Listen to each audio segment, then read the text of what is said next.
Welcome to Shreyas Secret School. I am Shreyas, and this is an introduction to English Grade 1. In this video, I'll try to cover the objective behind the material that I'm putting together for Grade 1 English. I'll talk about the specific content that I'm trying to cover in this English Grade 1 syllabus. And I'll discuss how you can use this material, where you might find it useful, as well as how to get the most out of it.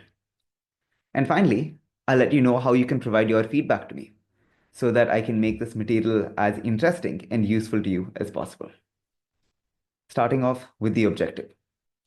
This may be a little bit counterintuitive, but the objective of this course is not for it to serve as an introduction to English.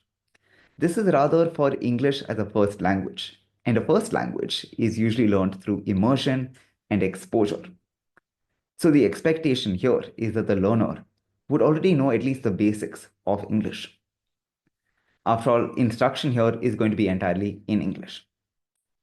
So what we are hoping to achieve is to formalize and structure our understanding of the English language. What this would mean is organizing some ideas we have about how English works and how it's to be used. We would start labeling, understanding, and applying the different concepts and constructs of the English language. The outcome that we're hoping to achieve is to create the building blocks of learning through English. So that would essentially involve improving our vocabulary and our ability to express ourselves in conversation in English. This would also include improving reading, writing, and spelling abilities in English. If we do this right, we would hopefully be able to enable better self-driven learning through English as a medium, which is fairly ubiquitous in a lot of the learning material that we will find easily. Now, coming to the content that I hope to cover in my Grade 1 English syllabus. I'll start off with the alphabet, the different letters of the English alphabet, how they look, how they're written, and how they sound.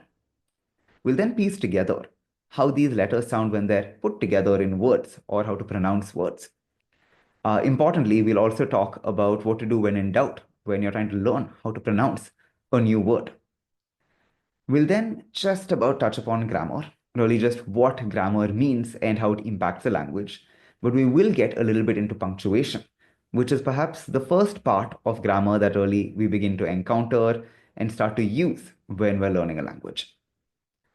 I will also try to provide a little bit of exposure to how one can build up their vocabulary and how one can just generally get more exposure to the English language and a lot of content in the English language, which is age appropriate for Grade 1. There is no specific order in which one should go through all of this material because realistically, one actually learns a lot of these things in parallel.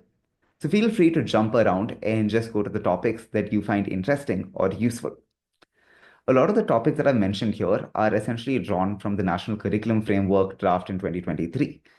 As I go through creating this material, I'm also likely to change up a little bit in terms of what I think is most useful and appropriate, and therefore change up the content that I actually end up covering. And now, the tough and important question of how you can use all of this material. It should be noted that this material is not really targeted at first graders. Rather, it is really useful for maybe parents or teachers, older students, and primarily people who are just curious and are interested in learning some of these topics. If you are trying to teach a first grader or help them learn some of these topics, you should be able to use a lot of this material as useful guides to enable their learning. But this would still probably have to be something that someone a little bit older is there to help first graders learn. As for how this content will be broken down within each topic, I will try to start off with a little bit of context in terms of why this topic is interesting or important, as well as why it is the way it is. I'll then get into the core of what the topic is, how it works, how it can be used, and where you can use it. I'll also try to make each topic a little bit fun in terms of what is cool about the topic or where you can really apply this and experiment with the topic. Within the core of what the topic is, to make sure I'm comprehensive, I will try to use Bloom's taxonomy. Now, you won't see this in the material, but a good checklist is trying to figure out what it is that you need to remember, what you need to understand from the topic, and how you're going to apply this. And wherever relevant, it's always good to also think about how you can analyze, how you can evaluate, and create any content or anything with this topic. And finally, how you can share your feedback with me.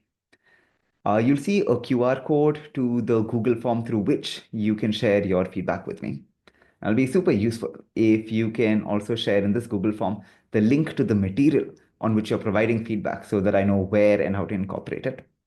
It's useful if you can share the nature of the feedback, which is, did I miss something out? Is it a correction in the content that I've shared? Or is it an idea for how I can improve the content in general? And of course, most importantly, the feedback itself in terms of what you would like me to change. Additionally, if you're interested, you could also share with me some links to resources that I could use to make the correction and improvement. You could share your name if you'd like to be credited for the changes that I do make in this regard. And you can also share your contact details if you're okay with me getting back in touch with you for any clarification regarding the feedback.